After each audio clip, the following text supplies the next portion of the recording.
Class 12 UP board के प्यारे विद्यार्थियों, स्वागत है आप सभी का शिवम लेक्चरर में। गृह विज्ञान का पेपर है जो आज 10 मार्च 2026 के लिए सबसे ज़्यादा महत्वपूर्ण है। मेरे प्यारे बच्चों, पूरा पेपर एकदम अच्छे से आंसर के साथ हल करके आपको बताने वाले हैं, तो आप लोग वीडियो को पूरा अंत तक देखिएगा। बोर्ड एग्जाम के लिए सबसे ज़्यादा महत्वपूर्ण मॉडल पेपर है।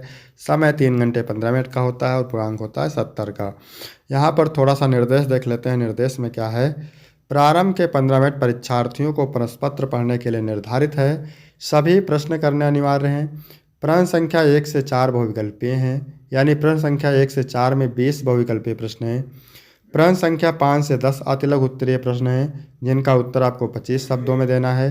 प्रश्न संख्या 11 से 15 लघु उत्तरीय प्रश्न हैं, जिनका उत्तर आपको 50 शब्दों में देना है। तथा प्रश्न संख्या 16 से 18 विस्तृत उत्तरीय प्रश्न हैं, जिनका उत्तर आपको लगभग 100 शब्दों में देना है। सभी प्रश्नों के निर्धारित अंक उनके सामने अंकित हैं कि कौन सा प्रश्न कितने अंक का है। तो सभी लोग वीडियो को लाइक करेंगे, चैनल पर नए होंगे चैनल को सब्सक्राइब करेंगे, शेयर करेंगे। चलिए वीडियो को शुरू करते हैं। सबसे पहले बहुविकल्पीय प्रश्न। तो प्रश्न नंबर 1 का है? कार्य है, गतिविधि है, प्रतिक्रिया है, प्रयास है, इनमें से सभी है। कमेंट करेंगे कार्य क्या है। तो मेरे प्यारे बच्चों, कार्य गतिविधि है, प्रतिक्रिया है, प्रयास है। तो आपका चौथा ऑप्शन बिल्कुल राइट हो जाएगा। इसके बाद प्रश्न नंबर 1 का है? निम्नलिखित में से कौन उद्यमिता का लक्षण नहीं है? ठीक है, तो कड़ी मेहनत करने की इच्छा, ये उद्यमिता का लक्षण है। कर्मचारियों की उत्पादकता को बढ़ाना, ये भी उद्यमिता का लक्षण है। कठिन मुद्दों से निपटने का प्रयास करना, ये भी उद्यमिता का लक्षण है। चोट या स्वास्थ्य संबंधी समस्याओं को कम करना, ये उद्यमिता का लक्षण नहीं है। तो आपका यही ऑप्शन राइट हो जाएगा। इसके बाद प्रश्न नंबर 1 का है? अल्प पोषण का कारण है अशिक्षित होना, आर्थिक स्थिति, शिशु की देखभाल का अभाव, इनमें से सभी। तो ये इनमें से सभी कारण है अल्प पोषण के। तो चौथा ऑप्शन करेक्ट हो जाएगा। इसके बाद अगला है? रतौंधी नामक रोग किसकी कमी से होता है? Vitamin A, vitamin C, vitamin K, vitamin B12। तो रतौंधी नामक रोग होता है विटामिन ए की कमी से। पहला ऑप्शन राइट हो जाएगा। इसके बाद अगला प्रश्न है? खाद्य प्रौद्योगिकी का क्या महत्व है? बचत करना, बिल्कुल ये महत्व है। श्रम तथा समय की बचत, ये भी महत्व है। खाद्यान्नों का सदुपयोग, ये भी महत्व है। तो आपका चौथा ऑप्शन से हो जाएगा इनमें से सभी। इसके बाद अगला प्रश्न है दूसरा का? शैशवावस्था किसे कहा जाता है? जन्म से लेकर 2 वर्ष की अवस्था को कहा जाता है शैशवावस्था। ठीक है। इसके बाद में अगला प्रश्न है? निम्न में से कौन संवेदनशील नहीं है? बच्चे, राजनीतिक दल, महिलाएं, वृद्ध। तो राजनीतिक दल जो हैं संवेदनशील नहीं है। दूसरा ऑप्शन करेक्ट हो जाएगा। अगला प्रश्न है? बाल अपराधी किसे कहते हैं? विद्यालय ना जाने वाले बच्चों को, बड़ों की बात ना मानने वाले बच्चों को, कानून का उल्लंघन करने वाले बच्चों को। तो बाल अपराधी कहते हैं कानून का उल्लंघन करने वाले बच्चों को। तीसरा ऑप्शन करेक्ट हो जाएगा। इसके बाद अगला प्रश्न है? निम्न में से कौन सा रंग प्राथमिक नहीं है? तो जो ये हरा रंग है ये प्राथमिक नहीं है। नीला, लाल और पीला ये सब प्राथमिक रंग है। अगला है? फैशन डिजाइन एवं व्यापार का मिश्रण क्या है? फैशन डिजाइन एवं व्यापार का मिश्रण है घर डिजाइन एवं विक्रय, नियोजन क्रय एवं विक्रय, डिजाइनर नियोजन एवं क्रय, इनमें से सभी। तो आपका राइट आंसर हो जाएगा इनमें से सभी। इसके बाद तीसरा का है? निम्न में से सिल्क कपड़े का गुण है? तो सिल्क के जो कपड़े होते हैं वो पतले होते हैं, मुलायम होते हैं और चमकदार होते हैं। तो आपका चौथा ऑप्शन राइट हो जाएगा। ठीक है। अगला प्रश्न है? परिधान की डिजाइन करने वाले स्त्री को कहते हैं, क्या कहते हैं? कुटवर कहते हैं, कुटरिये कहते हैं, डिजाइनर कहते हैं, स्त्री कुटवर कहते हैं। तो दूसरा ऑप्शन राइट हो जाएगा। इसके बाद अगला प्रश्न है? निम्न में से कौन अतिथि उद्योग के क्षेत्र से संबंधित नहीं है? भोजन तथा पेय सेवा, अतिथि सत्कार एवं तथा भोजना मनोरंजन, अतिथि के परिधान की व्यवस्था। तो ये सही हो जाएगा तीसरा ऑप्शन, अतिथि के परिधान की व्यवस्था। अगला प्रश्न है? निम्नलिखित में कौन अतिथि चक्र की अवस्थाओं में शामिल नहीं है? मनोरंजन जो है अतिथि चक्र की अवस्थाओं में शामिल नहीं है। आगमन, कमरे का स्वाधिकार और प्रस्थान, ये तीनों शामिल है। अगला प्रश्न है? निम्नलिखित में से कौन सा उपभोक्ता की समस्याओं से संबंधित नहीं है? उचित कीमत, सही वजन और माप, वस्तुओं की जीवन भर की गारंटी, गुणवत्तापूर्ण उत्पाद। तो उपभोक्ता की समस्याओं से संबंधित कौन नहीं है? वस्तुओं की जीवन भर की गारंटी। इसके बाद प्रश्न नंबर 4 का है, संदेश कैसा होना चाहिए? स्पष्ट, लघु, निरर्थक, अपूर्ण। तो स्पष्ट होना चाहिए। संदेश कैसा होना चाहिए? स्पष्ट होना चाहिए। अगला है, विज्ञापन देने का उद्देश्य होता है, क्या होता है? जानकारी देना। विज्ञापन देने का उद्देश्य होता है जानकारी देना। अगला है, जनसंपर्क के प्रकार हैं। जनसंपर्क नीति, प्रचार करना, संबंध बनाना। इनमें से सभी। चौथा ऑप्शन राइट हो जाएगा। अगला प्रश्न है, निम्न में से कौन श्रवण कौशल का एक भाग नहीं है? रूपरेखा, समझना, प्रतिक्रिया, सुनना। तो रूपरेखा श्रवण कौशल का एक भाग नहीं है। अगला प्रश्न है, ऊन तथा ऊनी वस्त्रों पर कौन सा मानकीकृत चिन्ह अंकित होता है? वुल मार्क। ऊन तथा ऊनी वस्त्रों पर कौन सा मानकीकृत चिन्ह अंकित होता है? तो वुल मार्क होता है। ठीक है। इसके बाद प्रश्न नंबर 5 का है, नौकरी और जीविका के रूप में कार्य के बारे में लिखें। तो नौकरी किसी संस्था या कंपनी में नियत वेतन के लिए किया गया कार्य होता है, जबकि जीविका क्या होता है? जीवन यापन के लिए किया गया कोई भी कार्य या व्यवसाय होता है। इसके बाद अगला प्रश्न है, भारत के 2 परंपरागत व्यवसाय लिखिए। तो भारत के 2 प्रमुख परंपरागत व्यवसाय कौन सा है? कृषि है और हस्तशिल्प है। कृषि और हस्तशिल्प। फिर पोषण का अर्थ लिखिए। पोषण का अर्थ शरीर में भोजन का कार्य करना है। यह एक प्रक्रिया है जिसके द्वारा हम पोषण प्राप्त करते हैं तथा वृद्धि, पुनर्निर्माण एवं स्वच्छता के लिए इसका उपाप चयन करते हैं। ठीक है।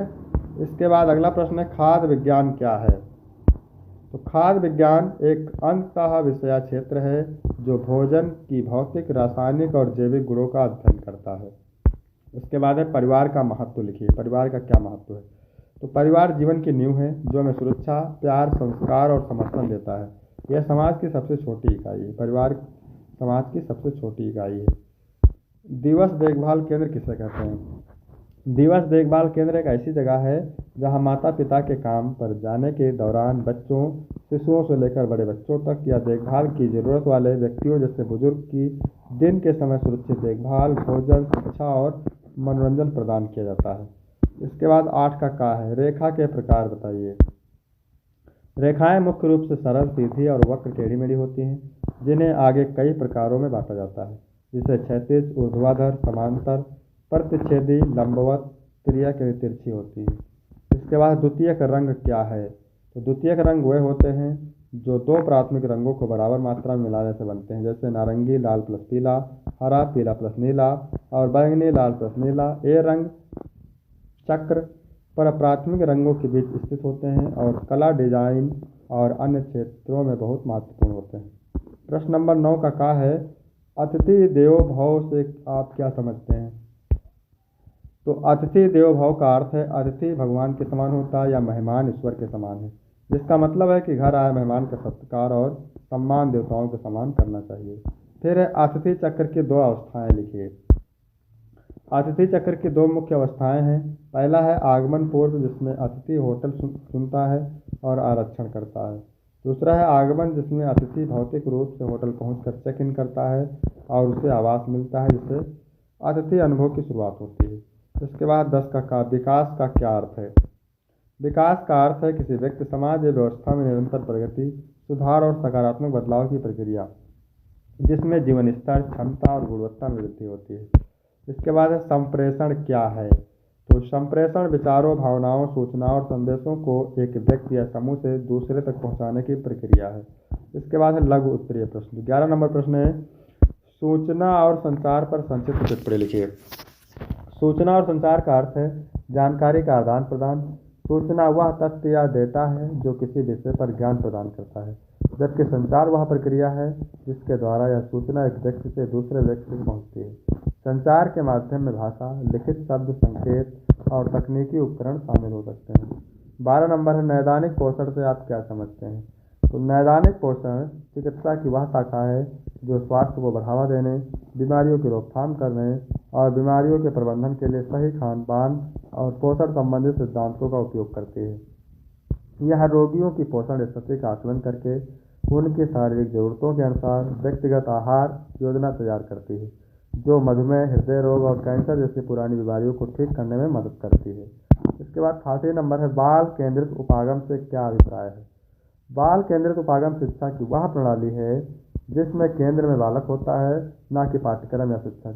इसके अंतर्गत बालक की रुचियों, क्षमताओं, आवश्यकताओं और सीखने की गति को ध्यान में रखकर लचीला पाठ्यक्रम, शिक्षण विधियों और मूल्यांकन तैयार किया जाता है। इसका उद्देश्य बच्चे का सर्वांगीण विकास करना है।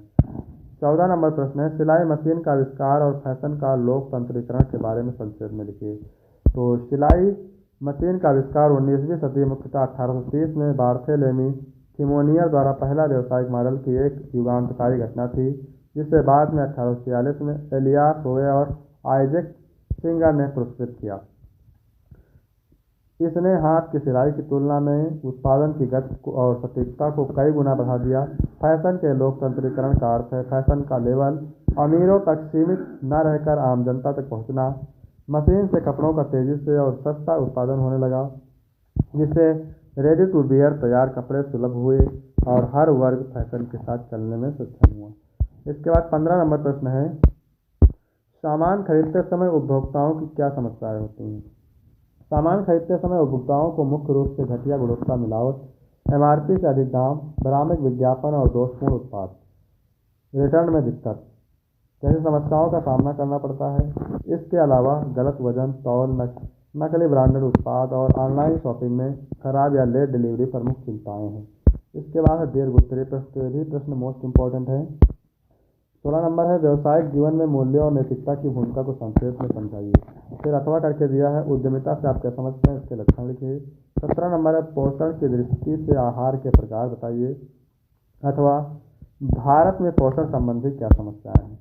इसके बाद 18 नंबर है, प्रारंभिक बाल्यावस्था की मुख्य विशेषताएं क्या हैं। अथवा शिशु देखभाल केंद्र की उपयोगिता को समझाइए।